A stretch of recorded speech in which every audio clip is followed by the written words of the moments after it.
नमस्कार सगळ्यांना। तर आज आपण पाहणार आहोत स्वास्तिक बनवायचं कसं आणि योग्य माप घ्यायचं कसं। आता हे आहे स्वास्तिक, हे तुम्हाला दिसत आहे आणि जो कडेचा पेपर आहे तो एक्स्ट्राचा आहे, नंतर तो कट करून काढायचा आहे। फक्त तुम्हाला दाखवण्यासाठी मी हा पेपर ठेवलेला आहे आणि हे मी कसं मोजून घेतलं आणि ह्याच्या ट्रिक काय आहेत त्या तुम्हाला आज मी सांगणार आहे। तर व्हिडिओ लक्षपूर्वक बघा आणि शेवटपर्यंत बघा। चला तर मग बघू ह्याला कसं आखायचं आणि ह्याच्या ट्रिक काय आहेत त्या।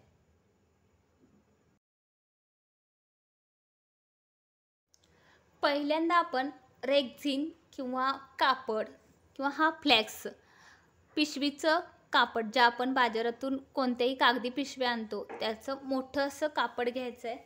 त्यावरती ही पट्टी घ्यायची आहे आणि या पट्टीमध्ये 12 पर्यंत अंक लिहिलेले असतात।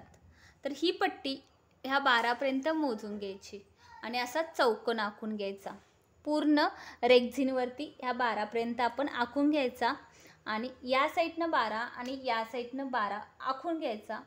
त्यानंतर हा चौकोन आखून घ्यायचा आहे आपल्याला आणि हा आखताना आपण पेनाचा किंवा पेन्सिलचा वापर करायचा।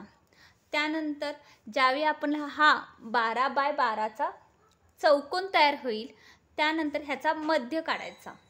म्हणजे काय करायचं, आता इथं 12ची आपण जी पट्टी घेतली आहे त्याच्या जिथं 6 येतं मध्य, तिथे एक टिंब देऊन घ्यायची। त्याच पद्धतीनं या साईडलाही करून घ्यायचं, या साईडला करून घ्यायचं, या साईडला करून घ्यायचं आणि त्या टिंबला आपण अशा प्रकारे जोडून घ्यायचं। यावेळी तुम्ही निळ्या पेनाचा वापर करा, कारण आपल्याला 2 पेन वापरायचे आहेत, कारण 2 कलरचं आपल्याला स्वास्तिक बनवायचं आहे। त्यामुळे पटकन लक्षात येईल।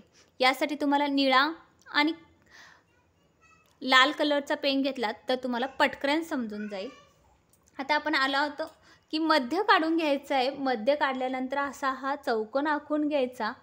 चौकोन आखल्यानंतर इथं केंद्रबिंदू काढून घ्यायचा। आता हा घ्यायचा कसा, तर ह्या चौकोन काढल्यानंतर याचंही आपण माप घ्यायचं। ते असणार आहे 12 आणि 6 वरती केंद्रबिंदू घ्यायचा।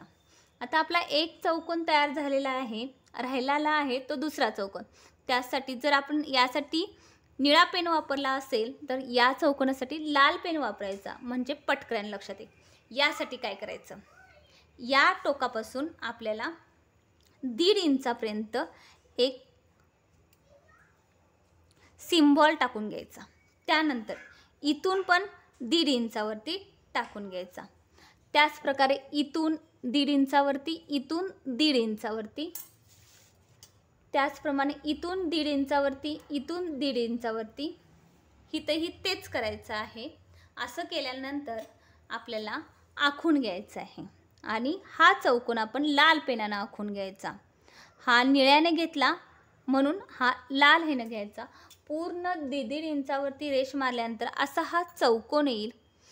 हे झाल्यानंतर आपल्याला काय करायचं आहे, जो केंद्रबिंदू घेतला होता त्या केंद्रबिंदूला मधून अशा आडव्या रेषा मारायच्या। म्हणजे कुठून, या चौकोनापर्यंत, निळ्या चौकोनापर्यंत आपण लाल पेनानं अशा रेषा मारून घ्यायच्या। अशी एक आणि अशी एक, यामुळे याचे भाग डबल झाले। या चौकोनाचे तुमच्या लक्षात आले असेल, या चौकोनाचे डबल भाग झालेले आहेत।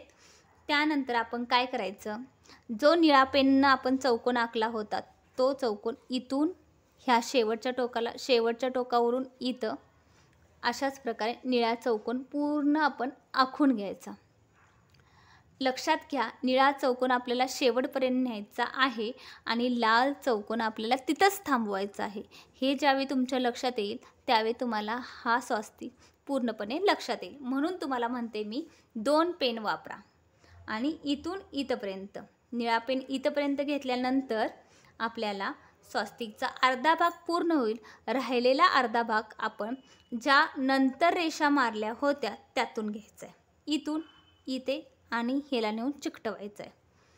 आणि अशा प्रकारे तुम्ही तुमच्या आवडीच्या कलरनं इथं स्वास्तिक बनवू शकता। मी हळदी कुंकूचं स्वास्तिक अशा प्रकारे या 2 कलरनं बनवले। तुम्ही केशरी आणि येलो वापरूनही बनवू शकता, खूप छान दिसतं। किंवा हा ग्रीन वापरूनही बनवू शकता. काही जण याला वेगळी अशी सेट देतात, म्हणजे काहींनी इथं ग्रीन अशी सेट दिलेली आहे. हेही छान दिसतं. तुम्हाला आता ही रांगोळी यानंतर कट करून घ्यायची आहे. मी इथं तुम्हाला दाखवण्यासाठी कट केलेली नाही. आपल्याला उरलेला भाग असा कट करून घ्यायचा आहे आणि राहिलेले स्वस्तिक यामध्ये तुम्ही समई म्हणूनही, समई मॅट म्हणूनही वापरू शकता. दिवाळीमध्ये लक्ष्मीपूजनला यावरती समई ठेवल्यानंतर अशाच 2 करायच्या, म्हणजे ही एक आणि अजून एक केले हळदी कुंकवाच्या साह्याचं स्वस्तिक आणि याच्यावरती समई ठेवली तर पूजा खूप छान वाटते. किंवा उंबरट्याच्या बाहेर दिवाळीला किंवा दसऱ्याला दोन्ही साईडला 2 स्वस्तिक ठेवले तर शुभचिन्ह म्हणूनही खूप छान दिसेल. तर आजचा हा व्हिडिओ तुम्हाला कसा वाटला? आवडला असेल तर एक लाईक नक्की करा. सबस्क्राईब करायला विसरू नका.